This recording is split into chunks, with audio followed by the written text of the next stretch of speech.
Oh, that's today. That's today, that's why. Oh.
And muffins.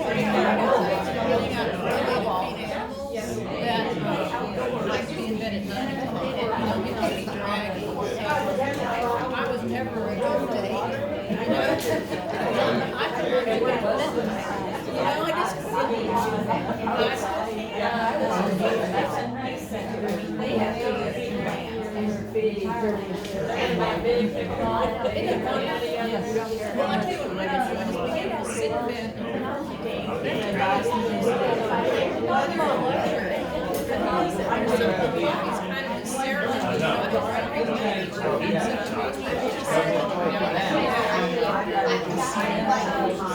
Everyone, we're gonna go ahead and get started and you will take a seat.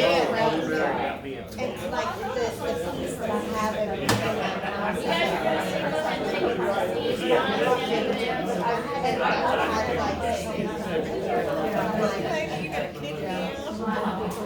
like my children, like Are y'all ready? I get your attention? Thank you. Well, good morning, everyone. I want to thank you guys for being here this morning, and if you haven't already, we have coffee over here, and we have donuts and bread. Oh, you're on my list. I'm going to talk about you next.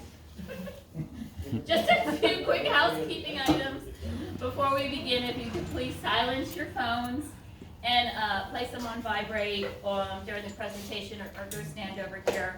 If you need to take a call or have a conversation, please step away from the meeting area so it doesn't cause a distraction for our presenters or for others that are here to listen and learn what CSR has to say today.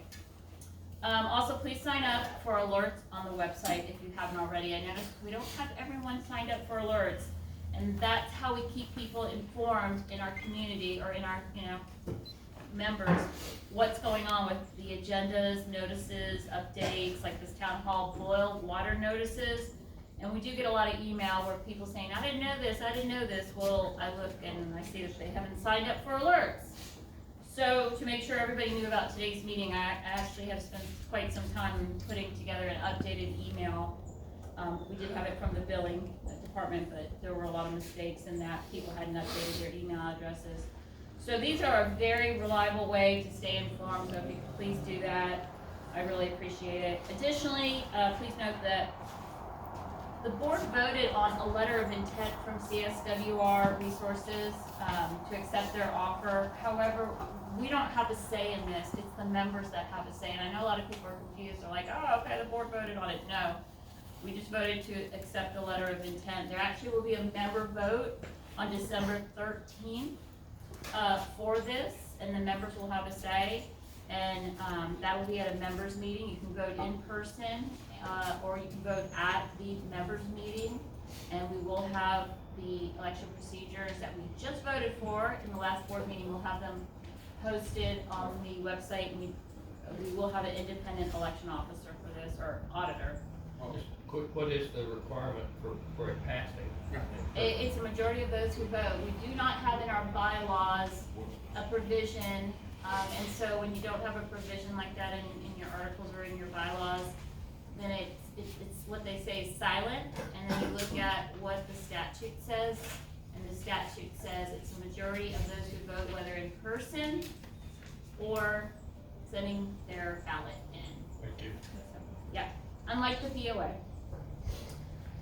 So just to provide some quick background information before I hand it off to CSWR, we do have regularly scheduled board meetings, and we talk about all the issues, and we have been since we've been on the board, since March and April, and like everything in this community, not a whole lot of people show up to these meetings, but there's a lot going on, and we hear a lot in emails and from other people talking, and it's incorrect information, and it's like they would come to board meetings, they'd probably have a good idea of what really is going on.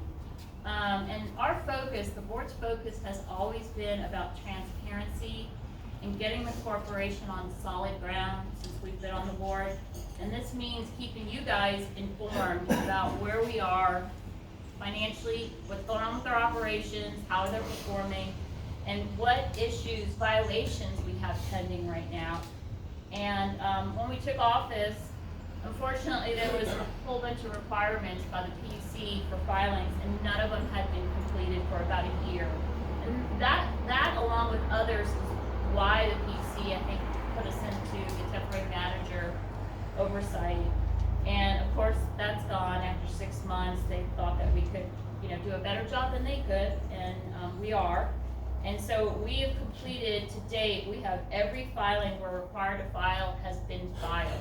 And that includes the bylaws and the tariff, and like the surcharges and refund reports. And I mean, you name it, they require a lot of filings. And one of them being a financial audit that's been like kicked down the road for so many years. And finally, we are completing that, and it will be done in 2 weeks, and it will be provided to everyone, and most importantly to the PUC, who requires that. So our goal here is about keeping Windermere Water Supply Corporation fully compliant. The board within state regulations and paying our vendors. My gosh, vendors were not being paid. And evaluating the condition of the facilities, including a clarifier, which is paramount to running this utility. And we never had a new clarifier installed. And just so you know what a clarifier does, it processes the water from the lake, and then it moves on to the next stage, and that's how we get our clean water, and that's how it's, you know, delivered to you through the pipes. And it's essential to have a clarifier that's operating, and currently right now it's essentially being held together by kind of duct tape. Not literally, but you get the idea. So this project is in desperate need of completion, and TCQ hit us for that. It wasn't a violation, but they said they're gonna come back around, and that was before this board, it was the last board. And we gotta get that done, and then we have the affluent field. It's required to have a fence, 24 acres around a field at the type of water that we are dispersing. And there is no ifs, ands, or buts. We have to put a fence around it, and it's gonna require 24 acres, TCQ rules. Should have been done several years ago, but it wasn't. We gotta do it. These challenges come with significant costs, estimated upwards to around $1 million to address these. And the only way we're gonna get that money is from you guys, because we're a nonprofit, and that's gonna be either through a assessment or the rates will be going up.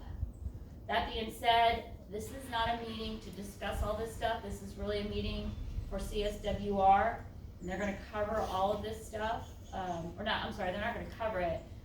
That stuff I just talked about, we cover at board meetings. So please come to board meetings so you can hear about that. They're not gonna really touch on everything I just said. They're gonna touch on their company and what they can do, and how it's could move this community and this water system forward. So without any further ado, I want to pass this on to CSWR. They have several years in this industry. Their presentation will give everyone a clear sense of what partnering with them could mean for our community. Finally, I ask everyone to stay respectful and allow our guests to get through their presentation. Please do not interrupt or call out. If you have a question, just go ahead and raise your hand, and I'm sure they'll answer that question. Let's not turn this into an argument. Let's stay positive and hear what they have to say. If you have questions for the board members, there's two other here, I think Karen and Alan. So this is a meeting about these guys, and so I'm going to go ahead and tease it over to you guys. This is Sean Nichols. He's the vice president. First one, gentleman here. He's vice president of business development and strategic planning. And then we have next to him Clarence Whitworth, and he is regional manager of operations in Texas, in Arizona, or just Texas? Texas, sometimes Arizona. Okay. That's what's going on out there. Okay, great. So let's go ahead and give them a warm welcome and give them our full attention.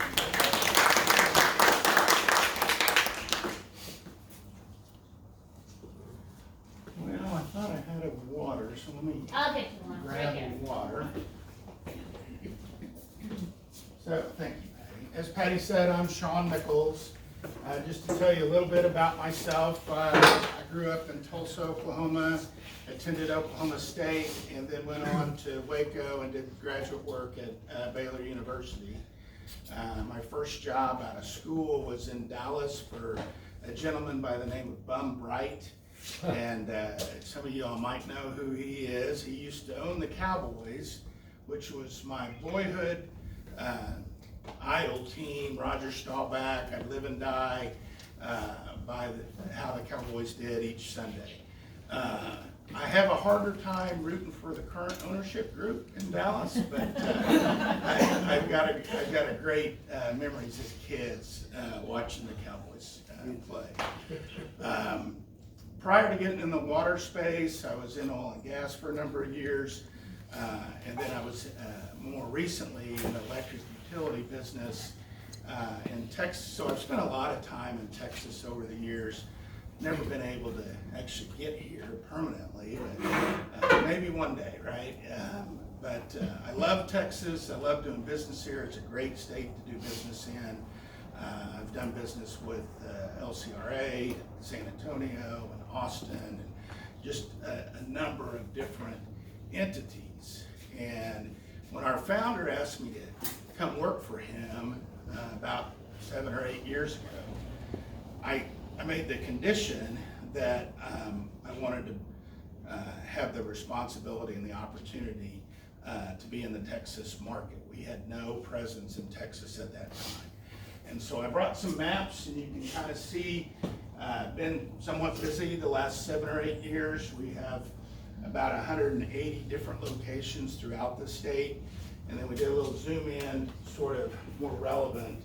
The little red star is where we're at today. And so you can see where our systems are that are in relatively close proximity of where we're at. So that's a little bit about me, and real quick about our company. I'll get into some more of that, but I do want Clarence to introduce himself and talk about, where you came from and how you got here, and just sort of what you do. Okay.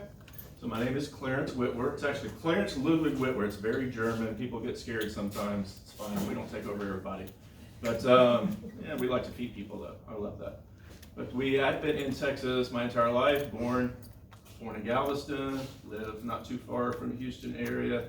I do have the responsibility for all of Texas. Help out with some surrounding states when needed. Got a couple sites actually in Louisiana that we run. Our Texas guys do. So some people don't know that, but I am in the operations side. I am responsible for the operations. Our team, should the membership decide to go forth with this down the road, this would be something, I would be the one out there getting those violations fixed and putting up that fence and make sure the clarifier got fixed and all that. So our team would be. We've got some good people that work for us. So, but I have this coming June will be 35 years in the business for me. I am the highest licensed water and wastewater operator in the state of Texas. So I retired as the public works director for the city of Pearland, if you know that area, very large city, south of Houston now. And before that, I was assistant director for the city of Houston many years, but I started in small cities. I started, I think, in 90 in a hole, putting clamps on pipes. I went to school at night. So most recently I'm still on the board for the Texas Water Utilities Association. Just finished my year as chairman of the board and the president before that. Got 2 more years on the board. I also spent about a decade as a TCQ environmentor. So we're the ones that go out for free at our own cost when a inspector goes out and say, hey, this system really needs help. Can you go out there and offer free technical? So that's something that I've done for a very long time. Little weird thing about me that some people don't know, and it really gets people straying when I tell them I've been doing this for 35 years, is I actually have a degree in music, instrumental performance. I've studied with the Houston Symphony for many, many years. David Kirk plays tuba down there, so I play tuba, not that oom-pa-pa stuff. It's okay if you like that. I'm a symphony guy. But people are like, how did you get here? And I'm like, one feeds you, one feeds the soul. So that's how I'm here. Thanks, Clarence. That's great. I didn't know that. I thought tubas only played I don't even own a sousaphone. Yeah. So a little bit about Central State. So our founder is a gentleman by the name of Josiah Cox. I consider him a young man. He's probably mid-40s. His background is in civil engineering. He worked for an engineering firm drawing plans for subdivision wastewater treatment plants. And following 2008, what he noticed in Missouri was there was a number of subdivisions that were in the process of being built out, and in the financial collapse of 2008, builders either just picked up and left town. Several of them got arrested and thrown in jail, and the communities were left with facilities that were designed to operate for 300, 400, 500 houses, but they only had 50 built. So they don't really work very good when they're not, fully loaded. And so Josiah saw an opportunity, and he spent maybe 3 years trying to find someone to believe in his vision. He grew up in a pretty small rural community in Missouri, went on to play football at the University of Kansas. And he had a heart for smaller rural communities, and most of the competitors, if you will, want to operate large systems. They want to buy the city of San Antonio's water and wastewater system. They don't want to mess with, isn't probably not the right word, but they don't want the challenges of having to focus on smaller systems. So his vision was, there's all these small rural communities that deserve and need clean water, and so he saw an opportunity, spent about 3 years trying to get some seed money to get started. Finally found a couple guys in California to give him $3 million and he got started. Shortly after that, I joined him. At the time, I think he might have had a dozen systems, mostly in Missouri, in and around St. Louis. And I think if you asked him back then, that was his initial dream, was to be self-employed, have something to provide for his family, and probably didn't see much beyond Missouri. Well, fast forward to today, 11, 12 years later, we're in 11 states. We're the 10th largest water and wastewater utility in the United States. We're the largest single owner of wastewater treatment plants, and we have converted more of those from non-compliance to compliance than any other company in the United States. So we're very proud of our track record. We feel like we're doing God's work. We feel like we're doing a good thing for the environment and for the communities that often get overlooked. So that's sort of who we are and what we do. We have a number of, it's fine for me to come up and say that, but there's also on the record commissioners in most of the states that we've operated on, Texas for sure, publicly saying what a great job we've done. One of the systems that's not far from here is a small system called Castle Cone, which is Kerr County. south of Kerrville, maybe 10 or 15 minutes. Was maybe in receivership and out of compliance for nearly 20 years. And whoever the heir was, the owner had passed away, and the heirs really didn't want anything to do with the, anyway, we tracked him down. He's somewhere in Europe. We signed the paperwork. We invested in taking over and fixed that system. And so after that, at the time, the chairwoman of the PUCs publicly acknowledged how instrumental we were in that work and how grateful she was for our involvement. Because of that, we get, from time to time, referrals from the PUC. And that's actually how I got here, is someone from the PUC called our attorney in Austin and said, can you get Central States to go call Windermere and see if there's anything that we could do to help you guys out? And initially, the answer was no, because the ask was simply to come and serve in a temporary role. And we really said, look, we want to be in an ownership role. We're a long-term, fix it and own it and operate it. And if that became available, then we'd be interested. So several months after that, call came back again. Would you consider this in an ownership role? And that's when I reached out to Patty and we began our discussions. This process is really slow. We deal with bureaucracy because we're heavily regulated. So today is the first step to probably a 2-year process. So I don't want you to feel like, well, tomorrow you're gonna have a new water and sewer utility. Yeah, you're not signing over today. This takes a while. There'll be a vote, as Patty said, I think in December.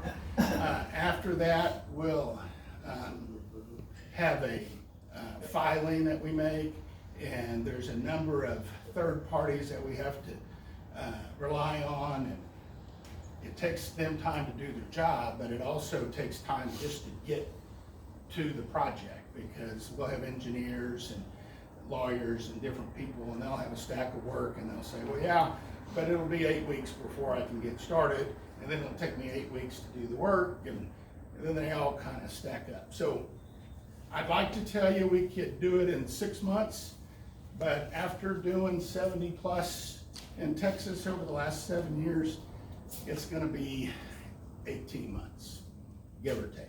So I just wanna be very transparent with you about the process and how long it takes. So I've talked long enough, probably more than I wanted to, because my voice is cracking. I'm happy to answer any questions. During that 18-month process, will you guys have any legal oversight over what's going on here? Technically, no. Now, that doesn't mean we can't be helpful, but legally, the HOA will still own the system and have responsibility for it. Me and the Davises own the property that's right across from the Windsock on Exeter. We have horses, and the Greenbelt has been our friend for years. We use it for riding, and I'm wondering if the 24-acre fence would affect the utility access that they have, because the utility trucks come through there for the power lines. And where about is the 24 acres? Is it long ways, or is it just over where the gray area sprinklers are sprinkled? Well, that's more like a board question. You guys are like here to talk about CSWR. We can have a private conversation about that with the fans, with you guys. We've talked about that several times at our open board meetings, but I'm more than happy to talk to you afterwards. Okay. Just one-to-one, and you can discuss that. if that's So okay. just, what I would add is I don't know enough of the specifics to answer your question, but I would say you certainly work with other utilities like electric and gas and provide easements and right-of-ways for road access. Are y'all affiliated with the Thomas Ranch? We are not. Good, okay. Any other questions? Yes, sir. If y'all were to own this thing, what do you plan to do with it? Do you plan to enlarge it? Do you plan to send it out to other subdivisions? Or what do you plan to do with that facility there? Yeah, so we're gonna upgrade the facilities to the extent they need to be upgraded so that they're in compliance with the state and federal regulations. We're not actively soliciting, but if a developer came to us and said, hey, I wanna develop this property adjacent and I wanna tie into your system, we would entertain that to the extent we could do so without it negatively impacting the existing customers. And that's really a regulatory oversight requirement. The PUC doesn't want new customers to ride on the backs of old customers. They don't want the old customers to subsidize the new customers. So if we had to do an expansion or some cost to connect that new development, the new development would have to bear that cost so that you guys would stay whole. Did that answer your question? Well, right now, we're pretty much at the top of our limit, and if we Right. fill this neighborhood out, we're gonna be a little over, Right. the way I understand it. Typically, what happens when we do upgrades, the clarifier needs an upgrade. The newer technology is more efficient, so typically you can get a little extra capacity by doing an upgrade. If that didn't work and we had to do an expansion, we would do that. Okay. Good question, though. Thanks for the directions, too. Oh, if you want. Do you have an idea of what the percent increase in cost for our water system, I mean, for monthly bills? Yeah, direct answer is no, I don't, but let me just sort of tell you how the process works. So I think there's generally a misunderstanding about investor-owned utilities setting the rates. We're not allowed to set your rate. we make a filing with our cost to the Public Utility Commission, and they tell us what the rate will be. Our business model is that smaller systems, just by their very nature, cost more individually to operate than a big centralized system. And the way we've attacked that issue is by growth and by having a number of systems, giving us economies of scale to help try to mitigate the individual costs. So we have consolidated rates across the state. So when we make an investment in your community, it's spread over all of our customers, not just the customers in this community. But that works the other way too. If we make an investment someplace else, that'll get spread over, a little sprinkled over a little bit. But that overall is a much lower impact, and it's a more steady rise in rates as opposed to big spikes in rates. Right. So, now, our rates currently, I have to cheat, can I look at my phone? $49 for water, Okay, and yeah, roughly like, I think it was maybe in the 60s 60s for for sure. sewer, yeah. So, now we are in All right. a rate case and have filed for rates, and typically the way that works is that the rate we file is not generally the rate that gets approved. So, but it's not uncommon that it is more expensive. We are a for-profit business. Expected, Yeah, but we do think that we do a really good job of managing the rates, and when we look at our rates compared to the other IOUs in the states, we're substantially lower. But just the initial cost of this whole project, how will it be funded? I mean, how much will that cost all of us, I guess, individually, you think, for this whole thing? So up front, nothing, Yeah. we're gonna Yeah, cover just all those roughly. costs. We'll get our money back through monthly rates. So whatever, right now that's 50 plus 65, and that'll go up over time depending upon, what it's gonna cost us to do the fixes. We are planning on spending a significant amount of money. You have to. I think the LOI contemplated, Patty, that each resident would get money back. Yeah, so initially. they would get Is their that equity. right? It's a they call it capital investment, and so what CSWR pays us for buying it, it goes directly back to all the members, based on their equity buy-in, what they paid. Some have paid $4,600, and some have paid in the 3,000 range, because we gotta go back to the very beginning of this, and not everybody paid the same buy-in fee. Now, it may not be exactly 100%, we'll have to look, but that's what we're shooting for. And we do have some members that didn't pay an equity buy-in fee at all. For example, the POA, didn't pay for an equity buy-in fee for the tap at the front. I'm not saying that's good or bad, I'm just saying that's what we have in our community. We do have a handful of customers that have not paid in that capital expense. Well, should we expect an increase in property tax? No. No, okay. No connection whatsoever there. Yes, sir. Noticed in the samples of rates that were provided to us, you had for some of the utilities pass-through costs. Is that when water is bought from another, Yeah, like city? right. Because you had quite a range there, Yes, sir. and just curious.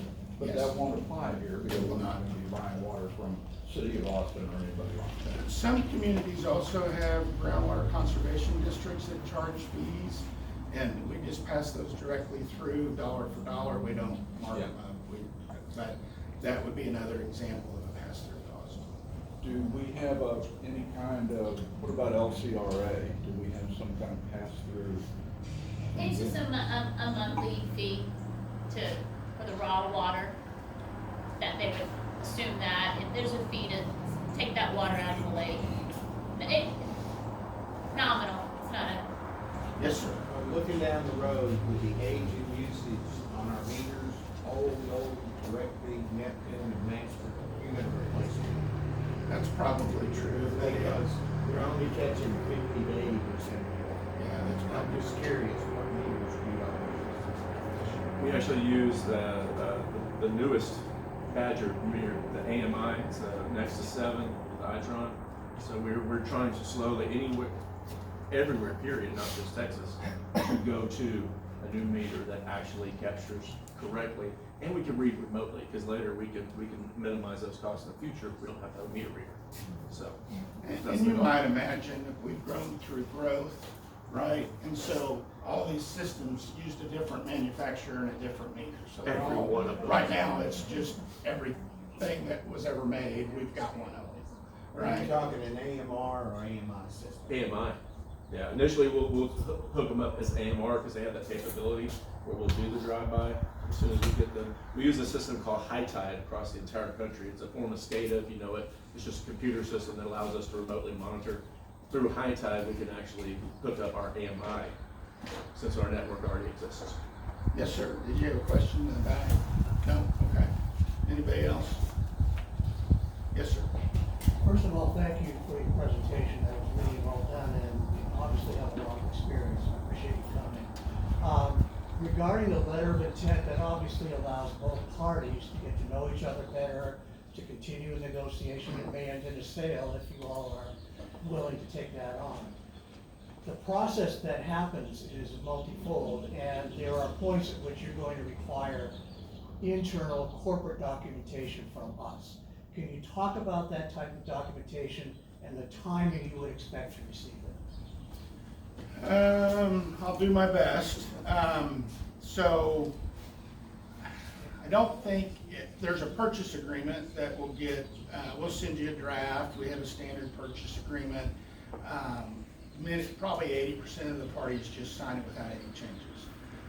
But there are some parties that want to, kind of negotiate around the edges of the purchase agreement. We'll certainly entertain those and try to be reasonable to make changes that are acceptable to us. We do have private investors, New York private equity money, and so they do have certain requirements that have to stay in the agreement that we don't have a lot of flexibility on. But beyond that, we'll negotiate the purchase agreement, we'll sign the purchase agreement. At closing, there's probably a board resolution that's gonna be required.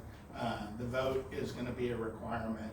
And so just basically a memo from the board with the board signatures that say, we had the vote, here was the outcome of the vote, and we've got the authorization to move forward.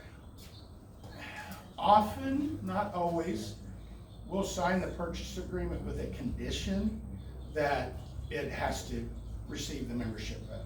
So the paperwork is sort of already done, and then if the vote comes in negative, then the contract just goes away. And if the vote comes in positive, then we move forward.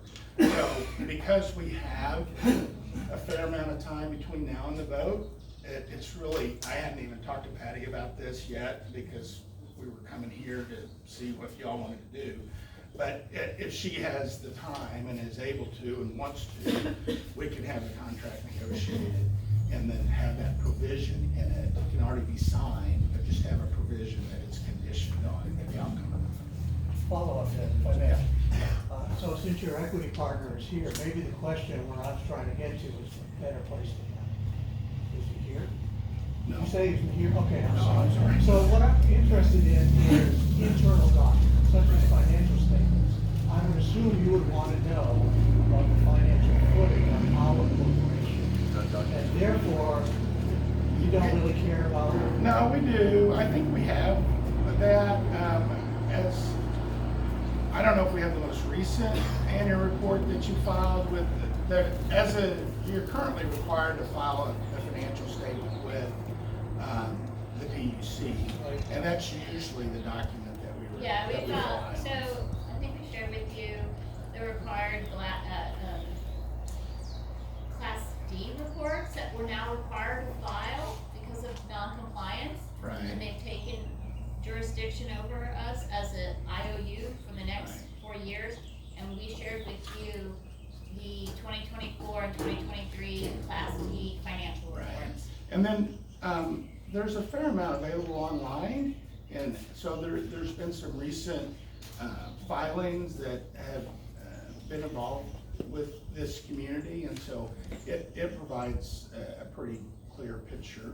And I've read most of those. So not to interrupt you, I'm sorry for interrupting you. That's okay. But I'm very familiar with what our corporation is able to produce. Okay. The prior board was posting a full set of financial reports every month online to our website. That stopped when the current board went in place. Okay. So standing here right now, if I were asked to make a business decision about this to go forward, I have no financial information to base that upon. Okay. That's a problem for me that we'll take up with the board. Okay. But, so my question was, what financial information did you base your decision to even be interested? Did finances enter that? I mean, are you going to assume the ownership of this huge black hole, this money pit on purpose? Or do you do that often? And I'm not sure I fully understand your question, but our What's in it for us, Sean? right? Right? What's in it for us? I mean, we're in the water wastewater business. We're looking at what it costs to operate, what we're gonna have to invest to get them into compliance.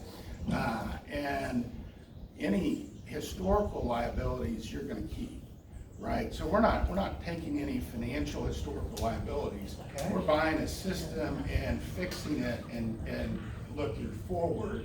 And we're counting rooftops, we're looking at rates, we have a financial model that we put all that in, and we've got certain investment criteria that we have to meet, and I think we've done that.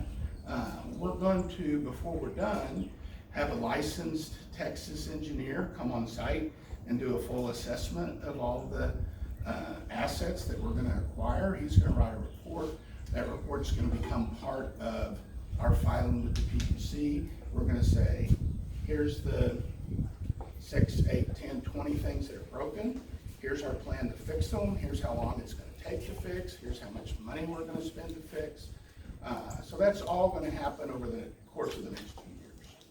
All right, so you're not going to assume our liability, not going to assume our assets as well? No, we're gonna acquire the assets. Okay, so We're doing an asset purchase, not a stock purchase. So we're buying assets, Okay. physical assets. So We're buying each the one water of us is a plant. member, Yeah, we have part ownership in this. yes. So I would imagine that on that turnover, it would be like buying a house. It'd be a clearinghouse, operation that goes on.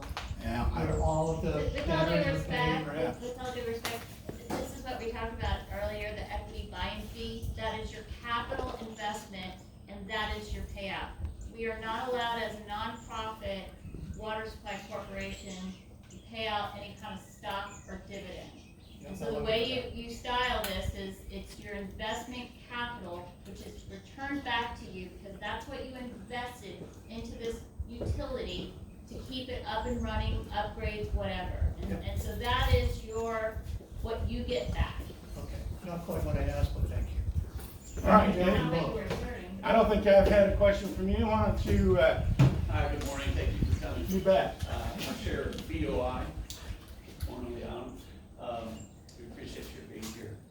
I have a couple of questions. So the process that I'm giving it is that you all we are expected to have a vote in December. And you have offered us a price. But you have not, as of yet, evaluated the assets to give us a reckoning of what the fair value of our existing assets are, so that we would know if we're getting a fair price. And so my question is that kind of seems a little backwards, because most of the time, if you're buying a house, you have an appraiser come in. And, both parties kind of talk about that appraisal.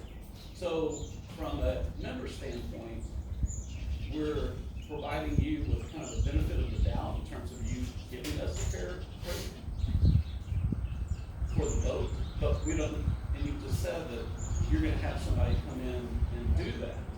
Well, let me clarify. So I have certainly done that. right? I have come and spent half a day and looked at the community, looked at the water plant, looked at the sewer facility. We've looked at the information that's available online, which a lot of is available online. I have made an assessment, but I am not an engineer, right? But I have, over the course of the last 8 years, bought 180 systems in Texas and probably another 200 in other states. So I have a fair amount of experience doing it, so I feel pretty confident that we have a good handle on what's here and what is what, right? And so I think that's reflective in the offer price that we gave you.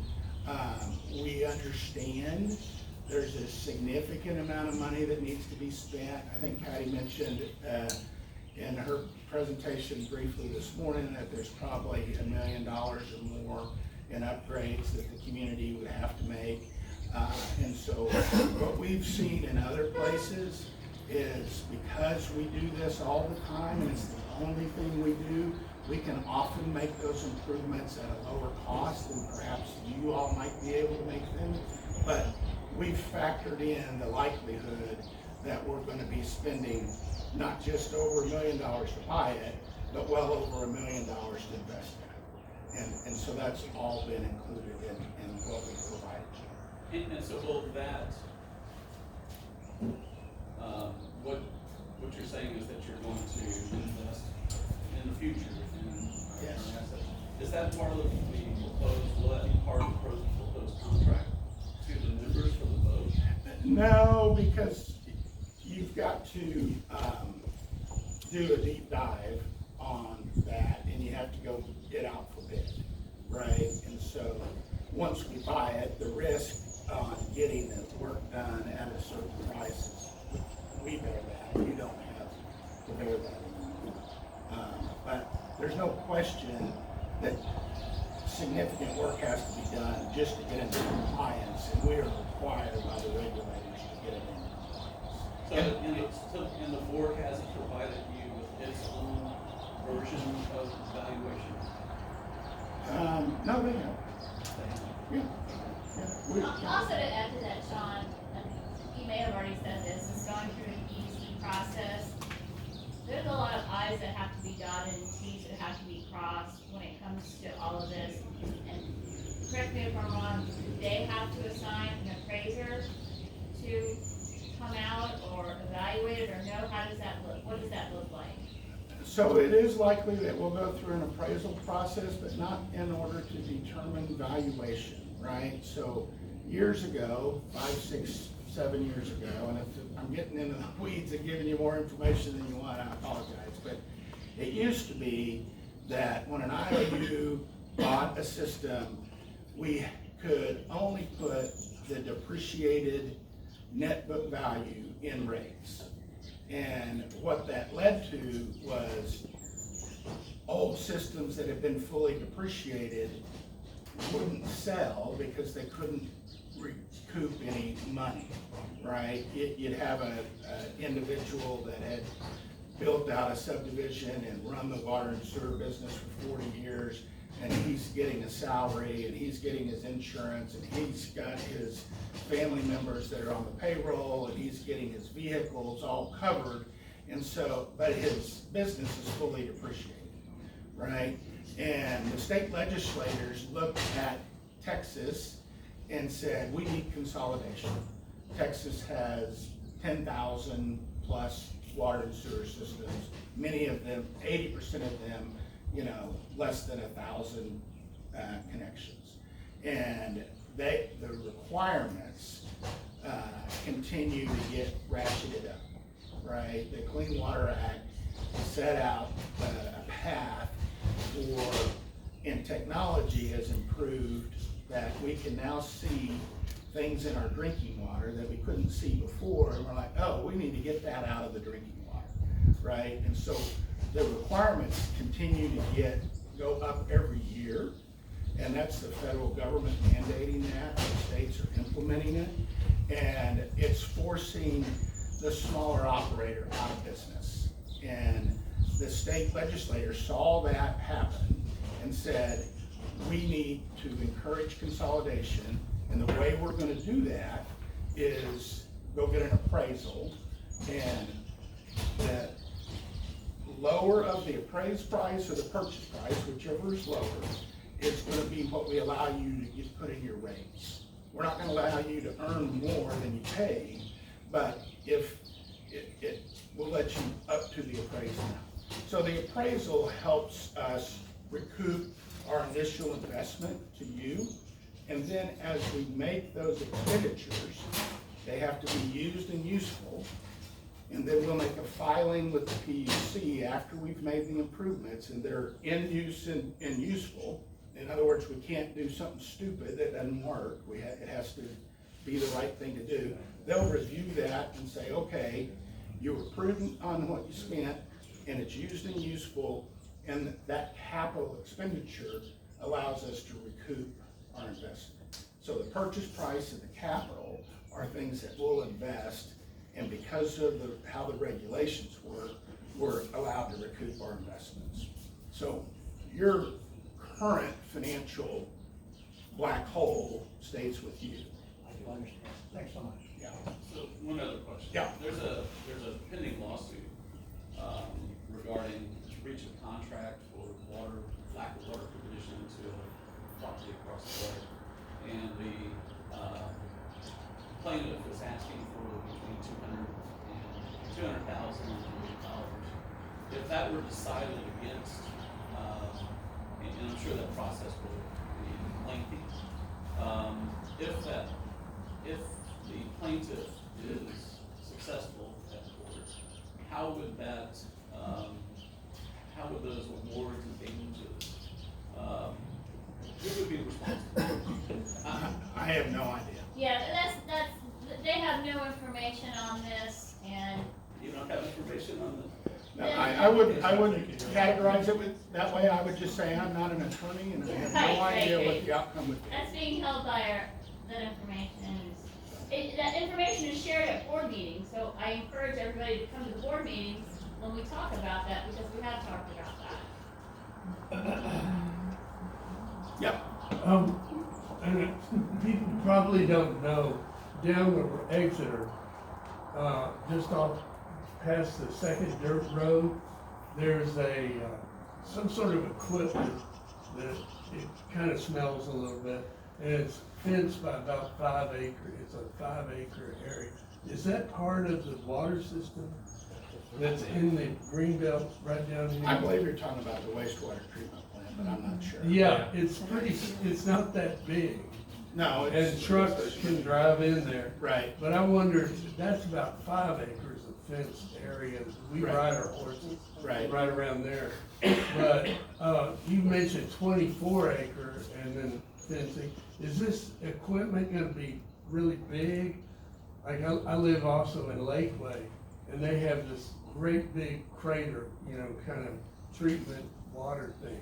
I don't think it's gonna be a lot bigger. There might be another train, or it's a little mechanical plant is what it's describing.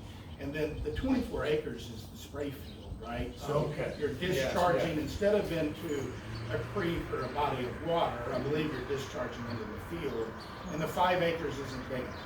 And how many acres you have to discharge over is dictated by the TCEQ, the Texas Commission on Environmental Quality, Right. sets the standards that they're getting from the EPA or the federal government and then applying. So is that piece obsolete now, probably? No, I don't think it is obsolete. Okay. I'm Just curious. To Yeah. add to that, this might answer your own question.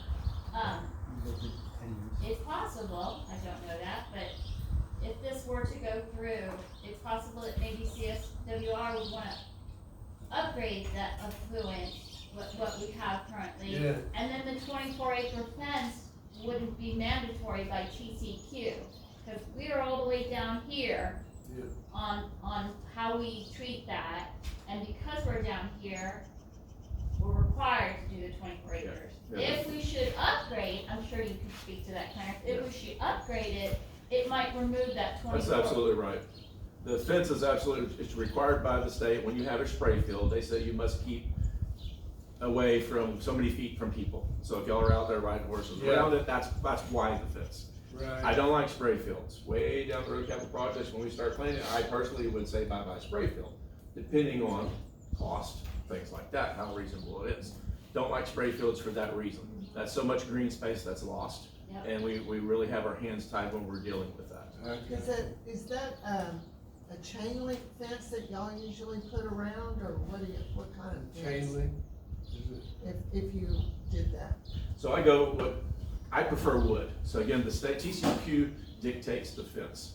You can have an 8 foot. If I do an 8 foot, I'm gonna do wood. So it hides it, makes it look nicer. Or you can have a 6 foot chain link with 3 strands of barb around the top that kind of look like a prison facility. So that's your options. So when I have an opportunity, it's costly work, but I do prefer the wood fence because it's better for the community. We want to be good partners. I don't like the chain link. What about all the wildlife?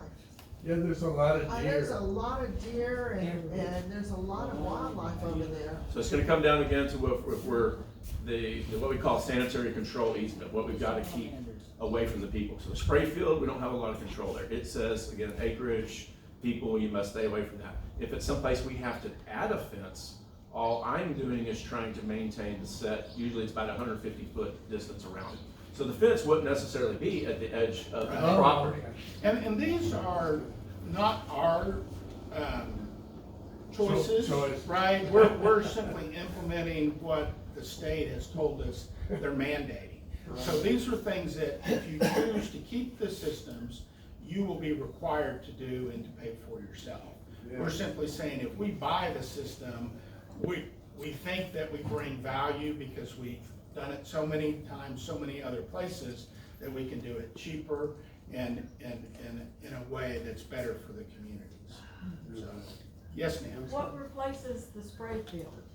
That's what I was gonna ask. Oh, So, I'm gonna get way out of my skis here, but it's the effluent that they look at, and if you're treating the effluent to a level that it's okay to discharge it somewhere else into a stream or some other way, or maybe you can discharge in a more concentrated area because it doesn't have as many bad things in the water anymore.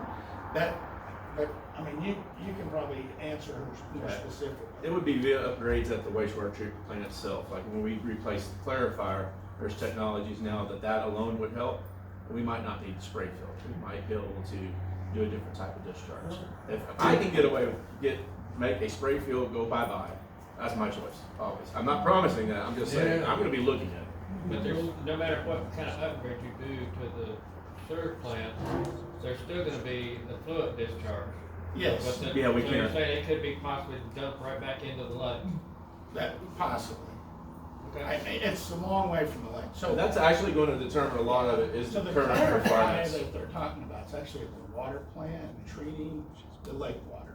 Okay, And all right. And the treatment plant is in a different spot, and the spray field is up. I got you, at the all right. treatment. Yeah, because I haven't seen the system yet. In my world, clarifier is usually a wastewater plant, Yeah. not a water plant. So you have a little different system, Yeah, gotcha. they're a little different setup, yeah. So, it's gonna make everybody go, ew, but is there ever a situation where you get the effluent from the sewer plant clean enough that it can go back in and be treated as drinking water? So they certainly do that in Europe. And here in And- Texas, and- several And there are some places in Texas, I don't know if they're drinking it, but they're certainly irrigating with it. It's pretty popular around San Antonio where they're doing that. That is a pretty expensive undertaking, and I would not anticipate that was something that we would do here. I got some. City of Wichita Falls, El Paso, several cities have actually piped their wastewater discharge right back into the surface water treatment plant after they made upgrades because they ran out of water. And I would tell you. But it's expensive. I live in St. Louis, and our water comes from the Missouri and Mississippi rivers, and those are not clean. But the water is fantastic. I don't foresee that happening. So what happens on day one, for example, if this was to be voted on by the members? What happens on day one if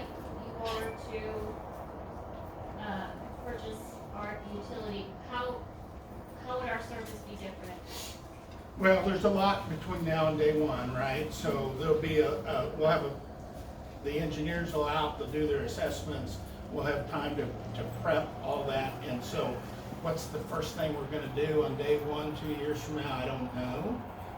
You may not notice much, if any, changes. You should. We're required by statute to notify you that your provider is changing and here's your new way to pay and who to call when you have a problem. I didn't really highlight that, but we do feel like we provide a level of customer service that is really outstanding.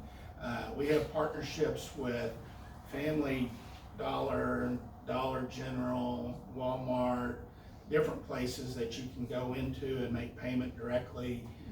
If you're in town and want to drop your payment off, you can certainly pay online. You can certainly mail your check in. We have a 24/7 customer service number that you can call. It's going to be a US-based, English-speaking person that's going to answer your phone. And take it. They're in Missouri. They're in Missouri. We do not farm it out. They're in Missouri. And that information is really tracked, right? All of that gets sent to the PUC. So if you're like me and you had a problem with your water line and you saw the water guy working across the street, you'd just go over and grab him and say, hey, come over here and fix this.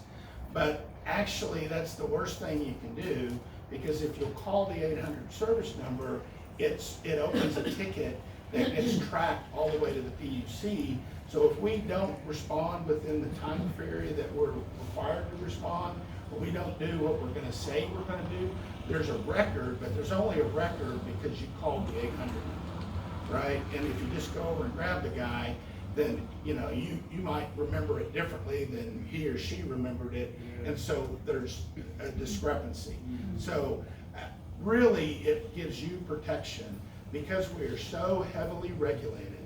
Calling the PUC really starts the motion if you ever have any issues. We hope that you'll call us first, and we hope that we'll respond. We believe that we have a great track record of good responses. I hadn't seen the figures in a long time, but the last time I looked at the figures, I think 90+% of the people that called the customer service number and then chose to fill out the survey at the end of the call were satisfied and gave us 10s across the 98%. 98%. So our founder can call me and tell me, and has, when I'm being too slow in the field to take care of a concern. Well, that's another thing. I mean, because we're a newer company, we're really a technology-based company, and so every morning the operators have a smartphone, they get their stuff, right? Here's the 10 things you need to do today. We're gonna install a GPS monitoring device that if you're supposed to go to the Windermere wastewater treatment plant and check a valve or check the effluent, do a water test, you can't physically check the box that said you did that if you're not within 5 feet of the wastewater treatment plant. So you can't sit at home drinking a beer, watching the ball game and say, oh yeah, I did all that, right? So people try. People try. We do think that adds a lot of value. Yes, sir. So are you gonna, when you start off, are you gonna be servicing our system with existing personnel, or will you increase staff, or do you need to do that? Well, so especially a system of this size, which, I mean, it's not a large system, but it's a good size system, and you have staff, that our preference is to retain the current people doing the work. They know everything that's not written down. And in the water and sewer business, there's a lot of things that aren't written down. And the things that are on the maps that says the line is here, actually they'll know, well, I know the map says it's there, but it's actually 12 feet this direction. That's one of the black holes we were talking about. Yeah, so we will invest in, identifying where all the lines are, and what's the new technology buzzword for the dot plot map that Mark does? No. Huh? Oh, the GIS. Yeah, yes, so we're gonna GIS. GIS all the, all of your system if you don't already have that, right? And chances are you don't have that. And so we're gonna create that, as a requirement. And that takes time and money. So are you saying that you're gonna subcontract still out to our current operator? Because that's the staff that we have, right, Patty? Yeah.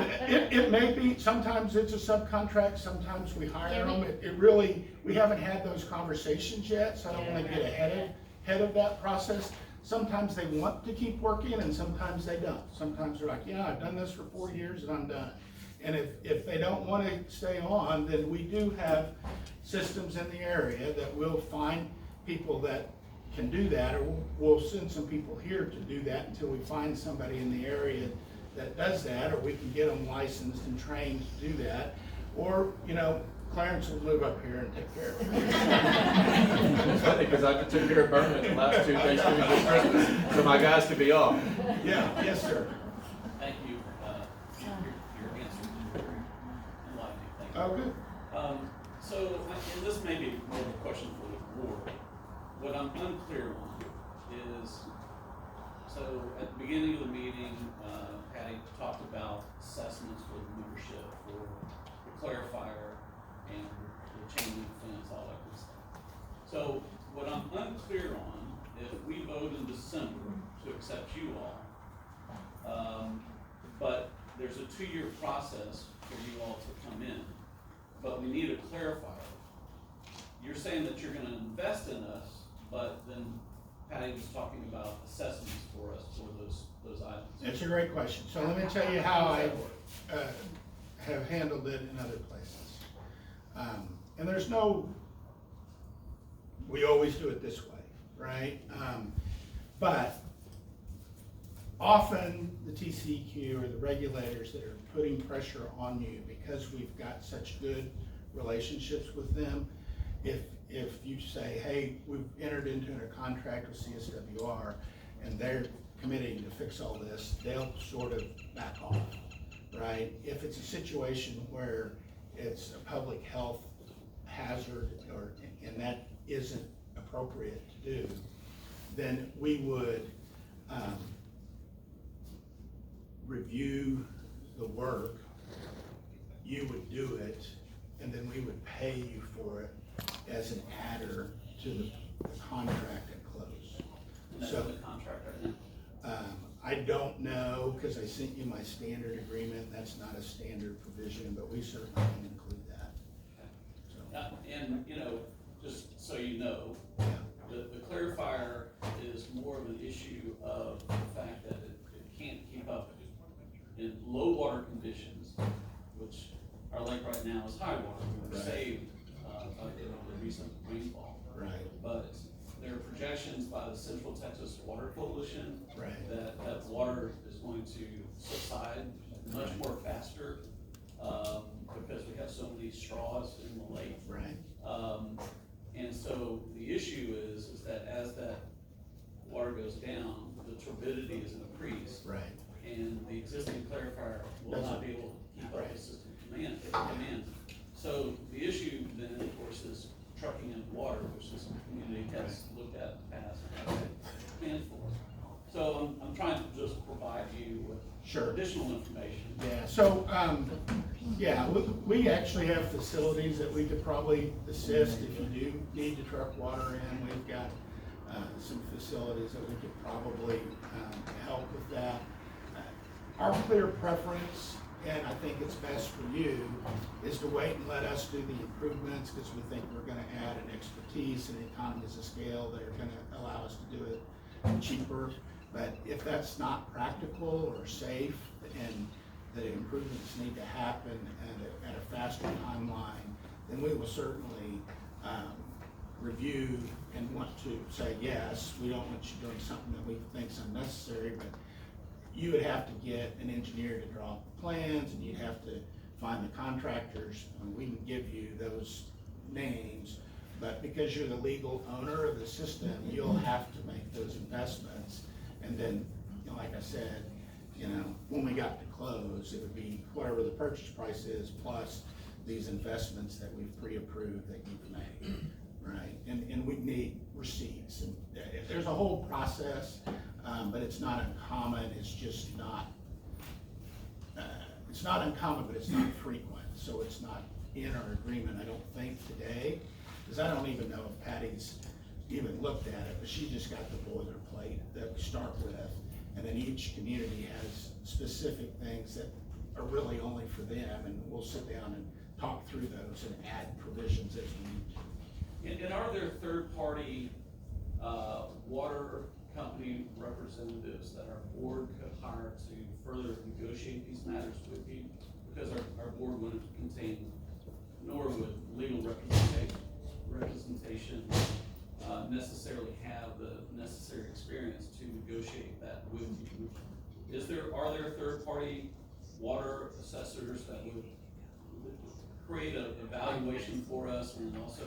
Yeah, I'm sure there are, but that's not really, I wouldn't be able to point you anywhere, I don't know. My struggle with it is they all have their own agenda, right? And so. And I think we have an agenda. We've had We have attorneys that are already involved. Right. part of the- Any question you're gonna ask, Joe? We've had 30 years of this corporation neighborhood building these assets. And Sure. so I think the neighborhood wants to know that it's, that these contingencies are. Well, what I will say is very few communities that I deal with have a Patty that has the knowledge base that she brings to the table. So I think you're very well represented, just because her job is. Honestly, there's just not very many people that are willing to do what she's doing for free. I mean, that's the truth. And without that. Yeah, Joe did that for free. Yes, Jim. If, let's say it goes through and y'all come in, would the first thing that you do build the fence? Unless upgrades are made in the decision making? It's impossible to know because we gotta do the assessment, and if our assessment is, we're gonna add some downstream treatment technology, and we don't need the fence, or we don't need 24 acres of fence, and I don't know that answer yet till the engineer tells me what we're gonna do, and then we'll have to price it, and, prices are coming down a little bit, but, 3 years ago, labor and materials was just shooting through the roof, and if I priced it, today, in 6 weeks, I'd have to price it again, because the cost had gone up 10%. So to project what the cost will be to do those upgrades 2 years from now, I just am not comfortable doing that, Okay. so. Okay, well. Am I done? Is that Well,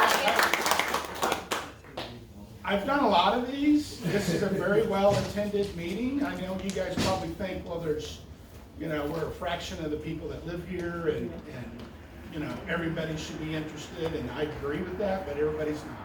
So you all should commend yourselves for taking time to come out. And I was a little worried when it was open air that we might have some rain, but God shined on us today, and it was a beautiful day, so thank you all. Okay, thanks. Thank you guys so much. Like I said, we are going to have a board vote on December 13th. It will be here. Not a board vote. I'm sorry, a members meeting. A members meeting to vote on this, and that's all that's gonna be on the agenda. You will be able to comment on that. And that's pretty much it. I thank everyone for coming. This was great. We all stayed somewhat, positive. There's some kind of colorful Yes. propaganda that you're welcome to take if you want it. It's sort of a nice summary of why you might want to consider doing this and what some of the advantages And are. to add, we have information on our website. Please go to our website. Please sign up for alerts, and you can get more and more information. Thank you very much for coming. Thank you, Good guys. meeting. Thank y'all. Y'all had some great questions. Thank you.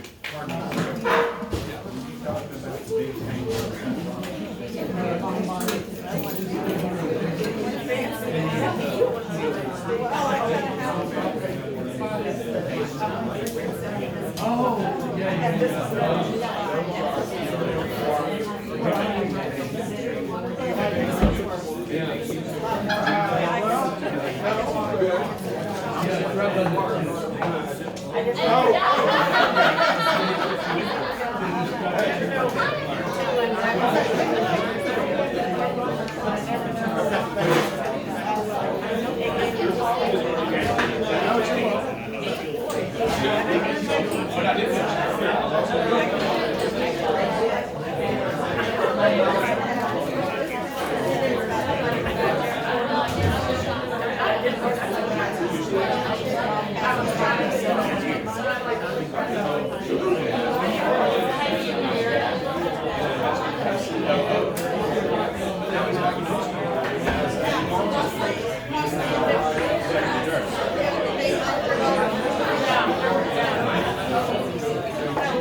That's the way I come up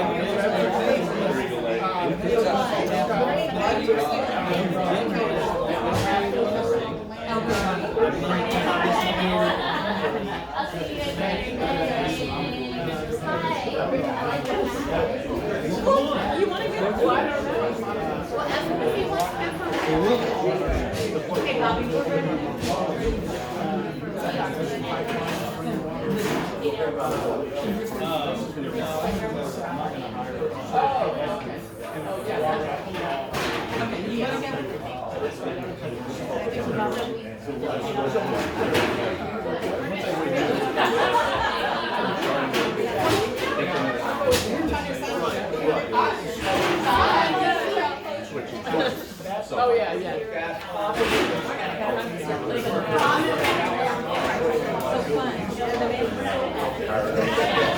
So fun.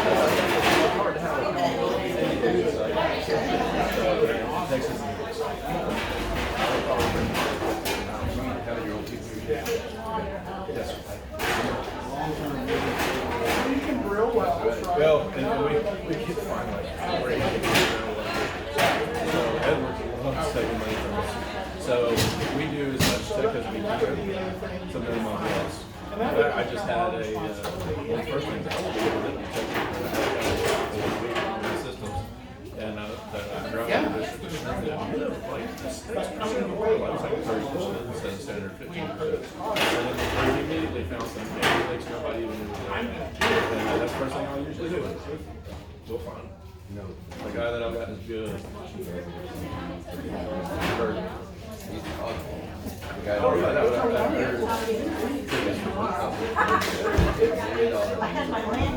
but yeah, we'll, that's a big one for God. I couldn't think of what we're doing.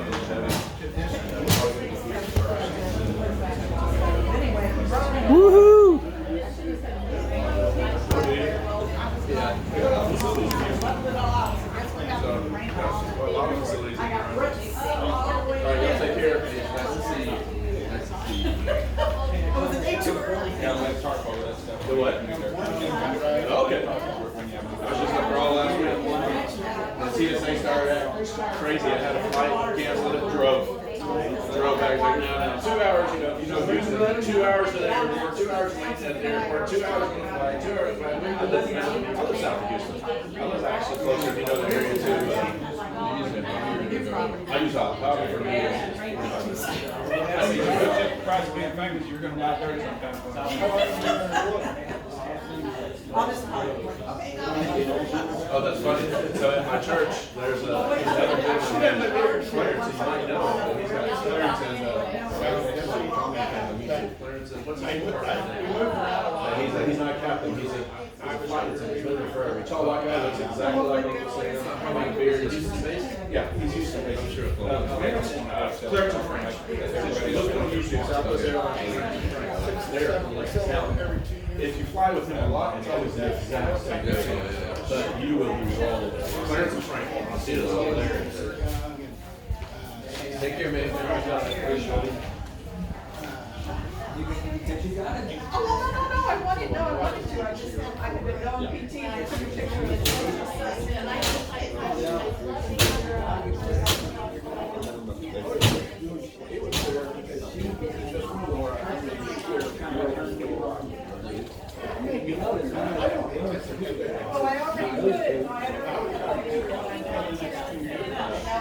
Someone here. Wait till the went out on Town Square and do that.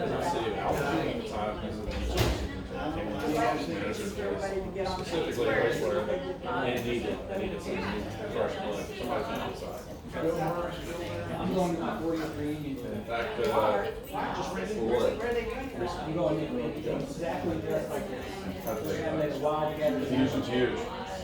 My son-in-law's there now. He's a Class A wastewater operator. He runs the southeast side. So yeah, Southwest wastewater treatment plant, Black Rock, all the stuff by Ellington.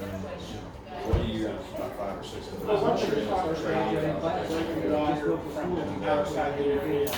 Every day I see him. Every day I see him, he complains. Every day. That was the first time I had to go too. When are you coming back? Never. Never. And I went from there and I was still working. And all the power went. I think I was trying to. If I leave, I still have my senior certificate. That's when I know. I did my freshman About year 5 years before I started. middle school. I started really young, I was 18. The day I started. I just turned 18. I had one that condemned when I got the camera. They just went off the territory. So I had to go to Class A. And that whole area people put down, didn't want you to go there. So 8 of the Class A went to the southern schools. Where would you go? We got a lot of water. Houston has a lot of water. It has all of the water problems.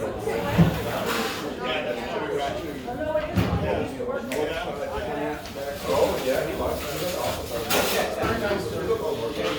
And we would love to see your provider, but I certainly understand. I thought I did take you 69th Street. Once everybody sees it, I go never run away. My office was at 69th Street for 7 years. Thank you. Oh, yeah.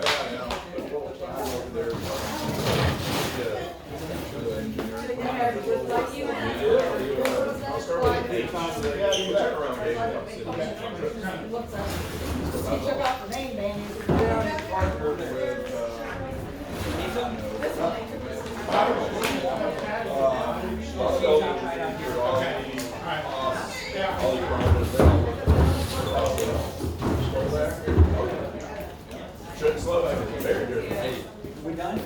Hey, great job, thank you. Better than ours. I know this is Saturday and. Oh, man. It's not your job. And I was like, so many good. All right,